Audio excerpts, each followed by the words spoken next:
Good morning mga buwets. I'm Bogets Jor Pataytay. Let's talk business. Okay, sa business, natay gitawag og level 1. Ang level 1 is composed of product, community, brand, and promotion. Kanang upat, naadyo na sila. Kinahanglan na kay malupit na product o na kay community. Kinahanglan siya, kana siyang upat is imo na siyang ma-acquire in terms of sa level 1. Kinahanglan na kay product, like services pa na siya or concrete na product mo na siya. And then, na kay solid na community. Create a community or find a community. Like for us, nag-start kong business is nag-eskwela pa ko. Akong community is nasa classroom, nasa eskwelahan. Dito ko namligya. Then, day by day, daghan ko gibaligya in Munchkin, Macarons, Black Sambo. Then, nag-gather ko og kanang kapital. Then, gihimo na ako siya kay gusto ko na pag mahuman ako, mo-graduate na ako sa eskwelahan, ako na siyang dad-on dito sa outside sa eskwelahan. Then, naka-create ko og kapital. Then, naamang ko yung community na Singles for Christ, YFC o sa couples community. Then dito mi nag-start og baligya.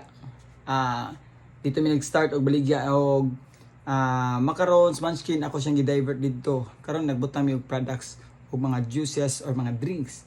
Then dito siya after na mga halin na mo dito og profit na mo, ako na siyang gi-combine kay nangita na sa mig line na pod kanang schedule sa mong community events at sa Cebu na pod siya sa gathering sa YFC.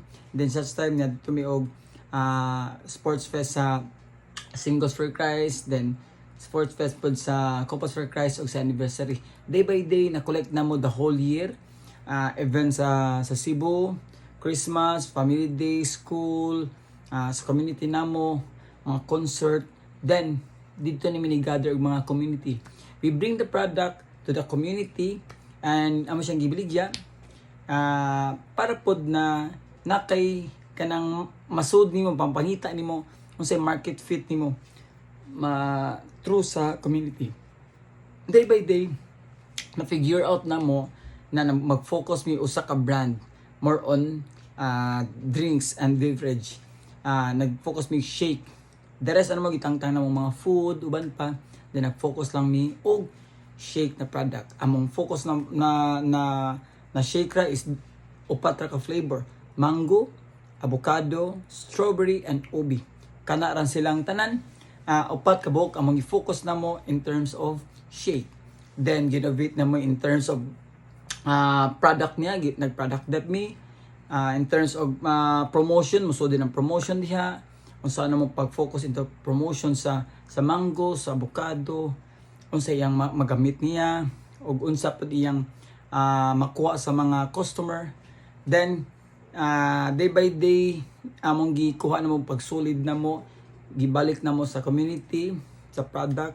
Then isud na mong brand. Ang brand is from the product sa customer, sa staff na mo, o sa store na mo. Kung unsa. Day by day na-evolve siya for we running 6 years na mi sa doing the business.